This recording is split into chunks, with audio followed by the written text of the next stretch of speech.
الوداد الرياضي كيدخل ميركاتو الشتوي بنيه استخدام 3 لاعبين لتقويه الفريق. فبعد استخدام كل من نبيل خالي وايمن وافي كيتبقى المركز اللي كتسعى الاداره الاستخدام ديالو هو مركز المهاجم. وحاليا كاينه مفاوضات مع 3 مهاجمين، وسام بن يدر، ومهاجمين لاتينيين، واحد بوليفي والاخر برازيلي حسب ما تم التداول ديالو في الاعلام الرياضي. تفاهموا وقادوا الامور باش يكون حتى هو جاي. من بعد غيبقاو جوج ديال المهاجمين اللي كينيغوسيو معاهم من امريكا اللاتينيه، واحد جو كخوا من بوليفيا واحد من البرازيل. تقارير اوليه كتشير ان الاقرب للانضمام للوداد الرياضي هو البرازيلي بيدرو هنريكي، لاعب الدوري السوبر الصيني مع فريق يونان يوكون. امكانيه انضمام البرازيلي كتبقى هي الاقرب بحكم ان المفاوضات مع وسام بن يدر مشروطه بانتظار فسخ عقد اللاعب مع الفريق التركي اللي كيلعب بصفوفه، في حين ان بيدرو هنريكي فحاليا وصل لنهايه العقد ديالو مع الفريق الصيني، وهذا الشيء غيسهل المفاوضات مع اللاعب مباشره دون تدخل من النادي. حاليا الوداد الرياضي كيعيش ازمه فراغ في الشق الهجومي. الهنوري اللي تصاب مؤخرا مع المنتخب الرديف في دوره كاس العرب، وحاليا رجع التدريبات الانفراديه واولى خطوات التعافي. تومي سونغ اللي حد الساعه ما قدرش يفرض راسه في منظومه بن هاشم نظرا للضعف التقني اللي عند اللاعب. كلها معطيات فرضت على الوداد يدخل ميركاتو لتعويض هذا الخصاص في الشق الهجومي، بالاضافه للتشابه في البروفيلات.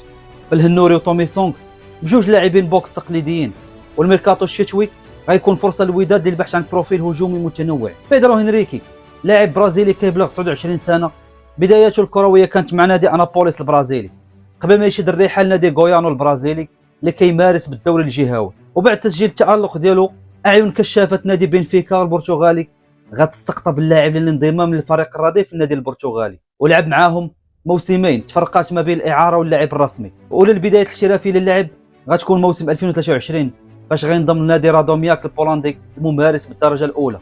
لكن اللاعب ما طولش بزاف وغيحول الوجه للدوري الاماراتي مع نادي خورفاكان الاماراتي. الاداء اللي باين عليه في الدوري الاماراتي كان متوسط، وقدر من اصل 7 ماتشات يسجل فقط هدفين، الشيء اللي خلاه ما يطولش في الدوري الاماراتي ويتحول مجددا للدوري الصيني مع نادي يونان يوكون.